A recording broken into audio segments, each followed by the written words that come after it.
When GB News has to interrupt their regular programming with breaking news that the Labour government is planning yet another U-turn, you know Keir Starmer's administration is in complete chaos.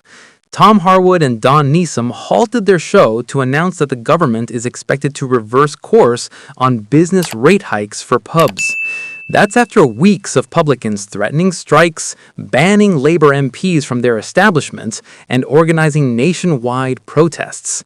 Labour promised they were supporting pubs with a $4.3 billion support package. Pubs said, that's not enough. We're still closing at a rate of 8 per week. And now, faced with mounting pressure from the public and their own backbenchers, Labour is preparing to U-turn. Again. Kemi Badenoch immediately branded this Labour's first U-turn of 2026. That's particularly brutal because we're only a week into January. They've been U-turning for less than a week and they've already done one. Welcome back to UK Political Insight, where we document the Labour government's complete inability to stick to any position for more than 5 minutes.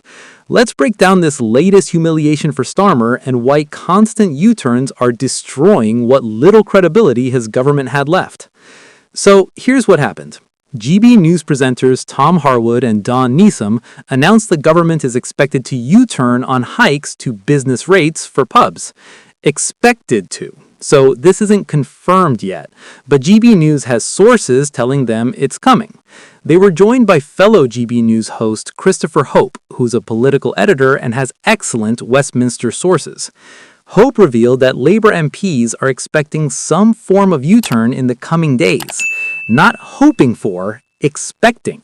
That means the word is out among Labour backbenchers that the government is going to back down, which means someone in government has been briefing MPs to prepare them for the announcement, which means this is definitely happening. Hope continued with crucial context. We heard from the Prime Minister, Keir Starmer. He told me on Monday they might look at extending opening hours.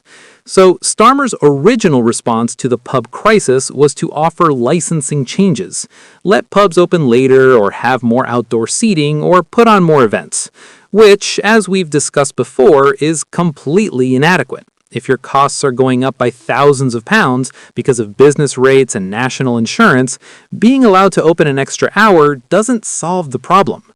Hope confirms this. It sounds like that's not enough for the rebels and more needs to be done.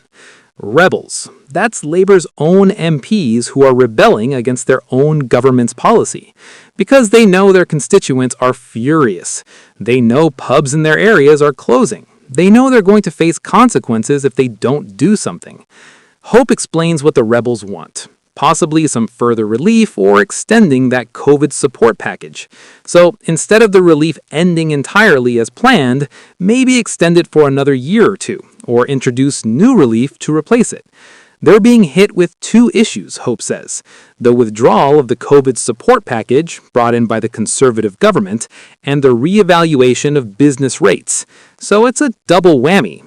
COVID relief is ending, which alone would increase costs significantly, and simultaneously there's a revaluation of properties that's increasing the rateable value, which increases the amount owed.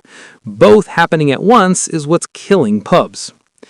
Pubs have been facing the prospect of much higher business rates after Rachel Reeves announced plans to end COVID-era discounts in her November budget. So this was a deliberate policy choice. Reeves decided to end the relief. She could have extended it, but chose not to. While the government had introduced a $4.3 billion fund to help pubs manage the transition to higher rates, additional support will now be provided following mounting pressure from the public and backbenchers. So the $4.3 billion fund was supposed to be the solution. The Treasury kept pointing to it and saying, look, we're helping. Except publicans said it's not enough. And now the government is admitting they were right by providing additional support. Conservative leader Kemi Badenoch immediately pounced. She hit out at the Labour government, branding the move its first U-turn of 2026. First U-turn of 2026. We're 1 week into the year. Labour has already U-turned.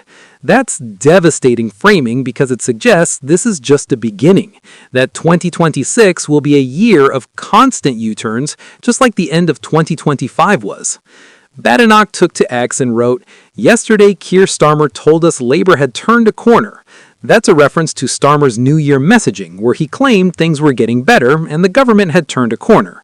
Badenoch continues, "Well, it looks like they've turned the corner straight into their first U-turn of 2026. That's brilliant political communication. Take Starmer's own words and throw them back at him. You said you turned a corner? Yeah, you turned it straight into another U-turn. It's witty, it's cutting, and it makes Starmer look ridiculous." Badenoch continues, "Labour are killing Britain's pubs. This rumored U-turn is too little, too late. It's time to back our local pubs." Too little, too late is crucial framing because even if Labour U-turns now, pubs have already closed. Jobs have already been lost. Damage has already been done. You can't just reverse a policy and expect everything to go back to normal. The 105 independent schools that closed because of VAT aren't going to reopen if Labour reverses that policy. Same with pubs. Once a pub closes, especially a small independent one, it's usually gone forever. So U-turning now helps future pubs, but doesn't resurrect the ones that have already died. Shadow Business Secretary Andrew Griffith also weighed in. "Just a month on and the budget is already falling apart. The budget was in November. It's now January, so that's 2 months, not one, but close enough. And Griffith is right that it's falling apart. Multiple policies from that budget are being reversed or adjusted or facing massive backlash. Labour were wrong to attack pubs, and now have been forced into another screeching U-turn, as Kemi called for just this morning. So Badenoch had called for this at PMQs or in another forum earlier in the day, and by evening, the government is reportedly preparing to do exactly what she demanded. That makes Labour look weak and reactive. It makes it look like the Conservatives are setting the agenda and Labour is just responding." Griffith continues, "But this humiliating about-face does nothing for shops, restaurants, hotels, and markets, which all face a more than 50% increase. This is a crucial point. If Labour U-turns specifically for pubs, but not for other hospitality and retail businesses, those other businesses are going to be furious. Why pubs get relief, but restaurants don't? Why pubs, but not hotels? Why pubs, but not shops?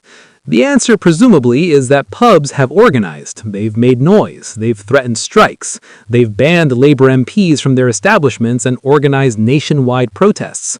So Labour is trying to solve the political problem without addressing the underlying policy failure. But that creates new political problems with all the other affected businesses who'll feel they're being treated unfairly." Griffith says this is not the stability Rachel Reeves promised. It's a recipe for economic disaster.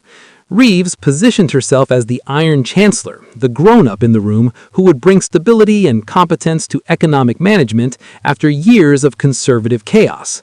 Instead, she's delivered policy after policy that has to be reversed or adjusted within weeks of announcement. That's not stability. That's chaos.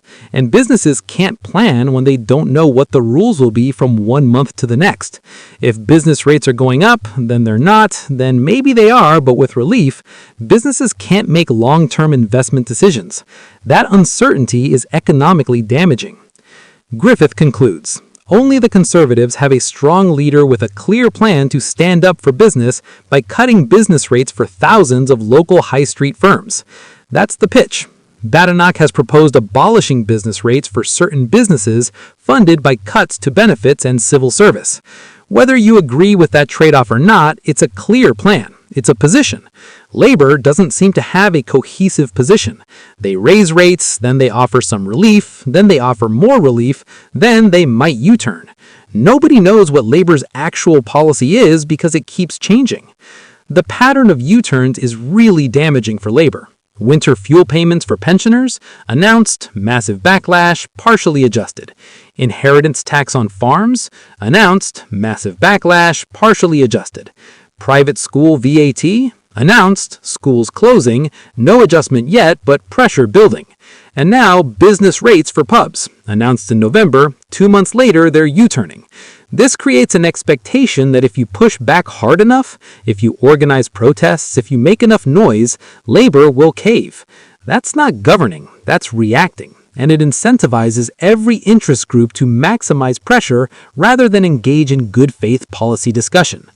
It also raises the question, why announce these policies in the first place if you're going to reverse them?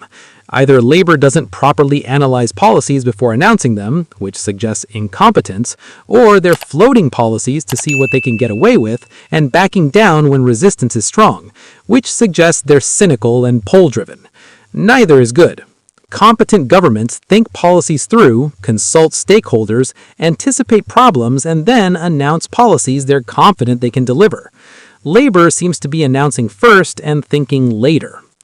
The rebellion from Labour backbenchers is also significant. When your own MPs are described as rebels expecting a U-turn, that means they're not supporting government policy.